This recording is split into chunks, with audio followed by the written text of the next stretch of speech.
Hi everyone, this is Lizzie and welcome to my channel. Please do not forget to like, share, and subscribe. For today's video, i-share ko naman sa inyo yung mga casualty na nangyari dito sa veranda area after 4 days of continuous raining. So, yesterday yung video ko is kung gaano sila kaganda after the rain. Today naman is anong mga casualty after 4 days of raining. So, katulad nitong isang tomentosa natin. So, ang ganda ng flower niya, orange, nag-bloom pa rin in spite of 4 days raining. Pero merong isang branch na nag-stemra. All we have to do is cut it and then itusok lang din natin sa potting mix yung branch na, o yung stem na ating pinutol. So, today, umaraw siya maghapon, although late in the afternoon is makulimlim pa rin. So, ito naman yung ating madiba na ang daming black spot. So, para na siyang naging Dalmatian. So, yan yung effect ng weather na maulan, tapos malamig. Parang nagkakaroon sila ng fungus, pero actually hindi naman talaga fungus. Parang nagkakaroon ng mga black spot yung mga leaves sa mga succulents. Na-observe ko to tuwing bare months na kapag umuulan, tapos malamig, nagkakaganyan yung mga leaves sa mga succulents ko. So, hindi sila nagiging perfect na supposed to be, na ine-expect natin, bare months, supposed to be, stress in color sila, maganda sila. Kaya lang, hindi nga sila perfect kasi nasa rain or shine area sila, tapos, ulan ng ulan. So, yung weather kasi natin is nag-iiba na, it's because of the climate change. So, katulad nitong agavoids na to, tinanggalan ko to ng mushy leaves, and then, merong leaves na nabubulok sa inner rosette niya na nahihirapan akong tanggalin. Later, I will get a puller, pull it out para malinis yung at hindi mabulok, hindi mahawa yung other leaves niya. So, yung mga bibis naman niya is okay.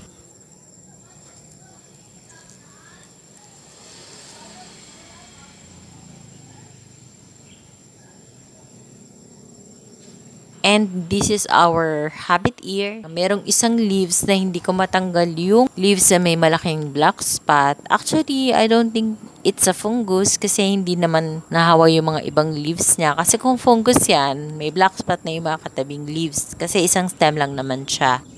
So, ito naman ang ating Echeveria mensa. So, pasensya na kayo. Maingay yung mga motor na dumadaan. So, time check, it's already 5 p.m. in the afternoon. So, wala na yung mga house bird. Usually, yung mga house bird is nandito sa area namin pag morning. So, ayan. Yung Echeveria mensa, pati yung bibi na lumabas sa kanya is may mga black spot na talaga yung mga dahon. So, I don't think it's fungus nga, pero para nagkakaroon ng manchang black yung mga leaves nila. And this is one of our variegated succulent na yung inner rosette niya is muntika ng magka-crown rot. So, naiipunan kasi ito ng tubig. Eventually, pag hindi natin natanggalan ng water sa rosette, is magka-crown rot siya. Kaninang umaga, nakapagtanggal naman ako ng water sa rosette bago tuluyang sumikat yung araw. So, merong isang mushy leaves dito sa ilalim, tanggalin natin. So, hindi naman siya ganun ka-mushy, pero tinanggal ko na rin kasi baka magka-fungus pa. And yung stem naman ng succulent is still healthy.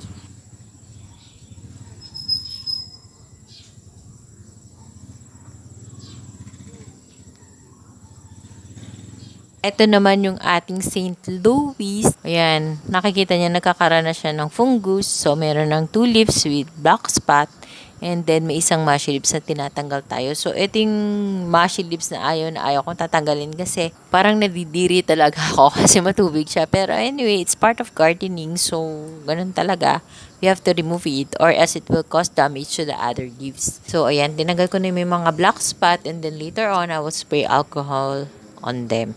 So, yung ginagamit kong alcohol is 70% isopropyl alcohol. So, ito naman yung ating variegated na succulent din. Kita nyo, nagkaroon na siya ng sunburn sa ang laki pa. Anyway, yung inner rosette naman niya is pretty fine. So, maganda and makinis.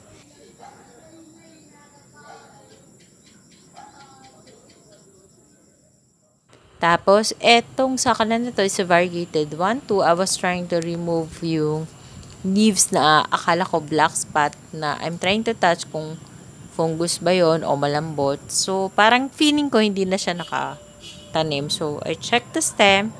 Actually, stem rot na pala siya. So, ayan yung one of the big casualty na nakita ko dito sa veranda area. After 4 days of raining, may isang succulent. Sorry, maingay kasi may mga dumadaang mga motor. Tapos, ayan yung leaves na natanggal ko. May 2 leaves na natanggal. And then, we have to cut the stem hanggang sa mawala yung rot. So, I try to cut.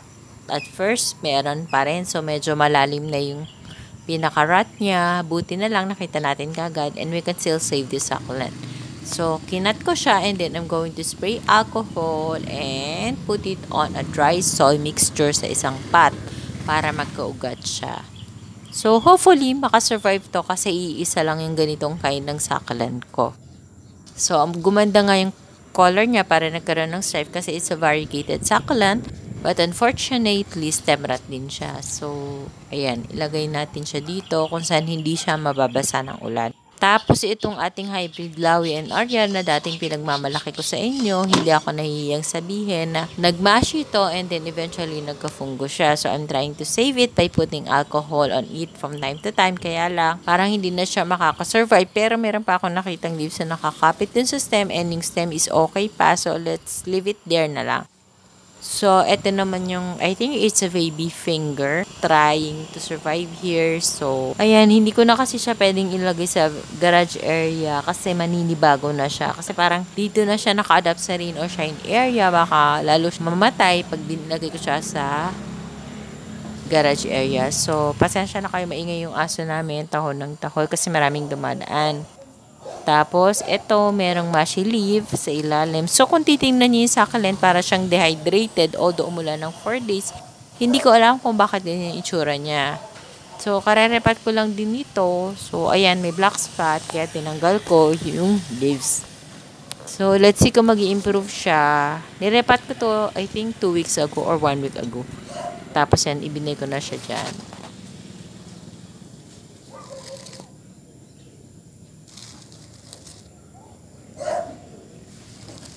And lastly, ito yung ating flapjack na sabi ko nga sa inyo, pag maulan, malamig ang panahon dito sa amin, nagkakaroon ng ganyan sa leaves yung mga succulent ko.